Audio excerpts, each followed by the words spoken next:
Oyoqda uvishish, sezuvchanlikning pastligi bilan kelgan xolamiz bizda bir kursga muolaja oldilar.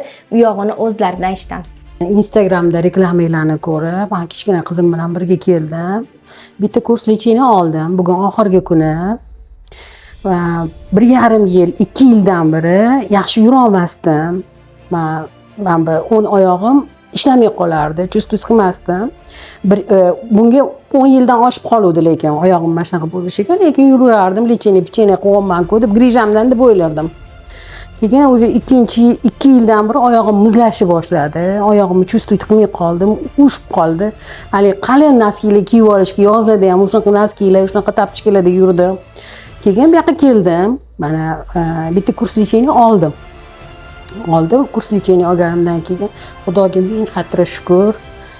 Men nimasini sezdim, davosini sezdim. Ming bora rahmat deyman. Masjidga meni Alloh yeteklab olib kelganiga. Mana oyoqlarimda misol uchun sezgi nimalarim hammasi tiklandi. Jumpaypoqlarimni ham yechib yubordim. Nechinchi kunda yechdingiz jumpaypoqni? Jumpaypoqni 3-kuni yechib yubordim. Qanaqa naskida keldingiz? Men kapron naskida keldim. Kapron naski kiyib keldim. Xudoga ming qatira shukr, oyog'im yaxshi yuribman. Yana dalshi, yana lecheniyani oxirigacha olaman. Xudo xolis, chopqillab yurib ketishga harakat qilaman. Ming bora, million bora men doktorlarga ham, hamshira qizlarga ham hammasiga rahmat aytaman. Chunki men bu yerda davo oldim. Bizdan oldin boshqa joylarga oldin borgan joylarimda sahrga ham tekshirishdi.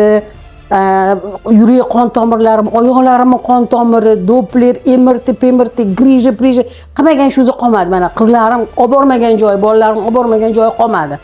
Oxirgi instansiya shu edi. Xudoga ming qatira shukr, lekin davo topdim. Hammalarga tavsiya etaman. Qiynalib, oruvlardan qiynalib yurmanglar. Kelinglar, lecheni olinglar. Lecheniyani natijasi bor ekan. Xudo xolis. O'zimda sezdim. Amma xola tog'angizda yoki onangizda shunga o'xshash muammolar bormi? U holatda skelet jamoasi sizlarga yordam berishga tayyor. Videoda ko'rsatilgan raqamlarga qo'ng'iroq qiling.